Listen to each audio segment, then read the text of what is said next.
माननीय उपसभापति महोदय, मैं धन्यवाद देती हूं कि आपने मुझे पोस्ट ऑफिस बिल 2023 पर बोलने की अनुमति प्रदान की।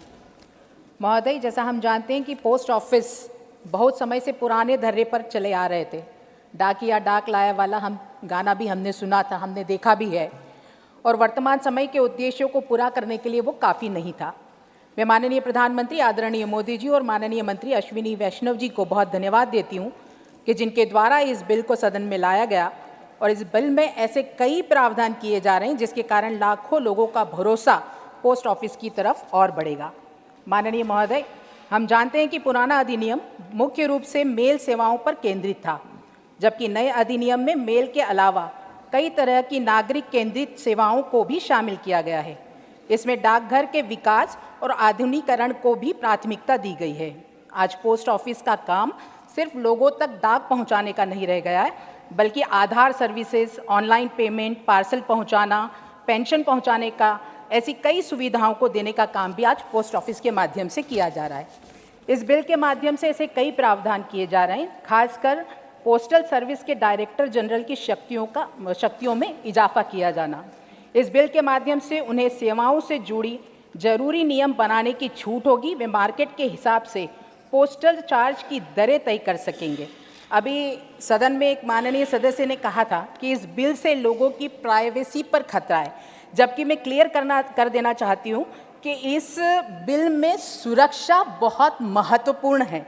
इस बिल के माध्यम से अगर अधिकारी को लगता है कि पार्सल के अंदर कोई ऐसी चीज़ है जिससे राष्ट्र की सुरक्षा को खतरा हो सकता है, तो अधिकारी के पास ये शक्ति होगी, वे खुद पार्सल को खोलकर देख सकेंगे और उसे रोक सकेंगे और जब्त भी कर सकेंगे। ये किसी प्राइवेसी पर खतरा नहीं, बल्कि इस देश की सुरक्षा को सुनिश्चित करने का प्रावधान इस बिल के माध्यम से किया गया है।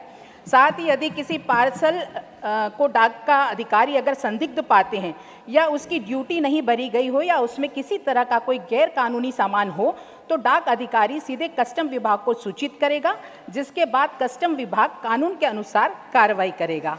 पोस्ट ऑफिस बिल 2023 में डाकघर को डाक टिकट जारी करने का विशेषाधिकार भी दिया गया है।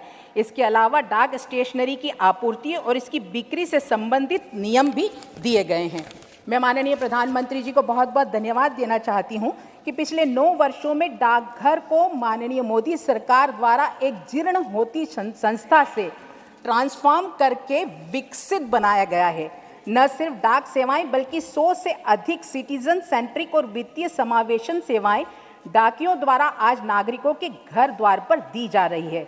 जहां 2004 से 2014 तक 660 डाकघरों को बंद किया गया था, वहीं मोदी सरकार द्वारा 2014 से 2023 तक 5000 नए डाकघर खोलने का काम किया गया है। इस वित्तीय वर्ष में 5746 और नए डाकघर खोले जा रहे हैं, जिससे देश के कोने कोने में जन सामान्य तक सिटीजन सेंट्रिक सर्विसेज सुगमता से पहुंचाई जा सके।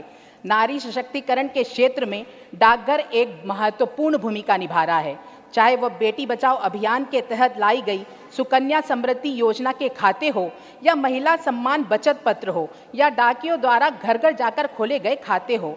आज डाकघर महिलाओं की फाइनेंशियल सिक्योरिटी को सुदृढ़ करने में एक महत्वपूर्ण योगदान प्रदान कर रहा है। 26 करोड़ बचत खातों के साथ डाकघर आम जनता के लिए बचत की एक भरोसेमंद संस्था बन गई है, और ये सब माननीय मोदी जी के नेतृत्व में केंद्र की सरकार के अथक प्रयासों का परिणाम है। डाकघर बचत केंद्र और डाक जीवन बीमा में जनता के कुल मिलाकर 18 लाख करोड़ रुपए जमा है। इंडियन पोस्ट पेमेंट बैंक ने 4 वर्षों में ही 8 करोड़ खाते खोलकर मुनाफा कमाना भी शुरू कर दिया है। इसके विपरीत पिछली सरकार द्वारा खोला गया भारतीय महिला bank high cost of operation के कारण मात्र 3 साल भी नहीं चल सका।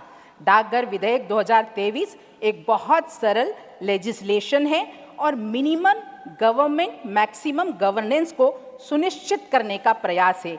यह डाकघर को और अधिक सिटीजन सेंट्रिक सेवाएं प्रदान करने के लिए लीगल फ्रेमवर्क तैयार करेगा, ऐसा हम सब आश्वस्त हैं। पुनः मैं माननीय मंत्री जी अश्विनी वैष्णव जी को धन्यवाद देते हुए अपनी बात को समाप्त करती हूँ। बहुत बहुत धन्यवाद।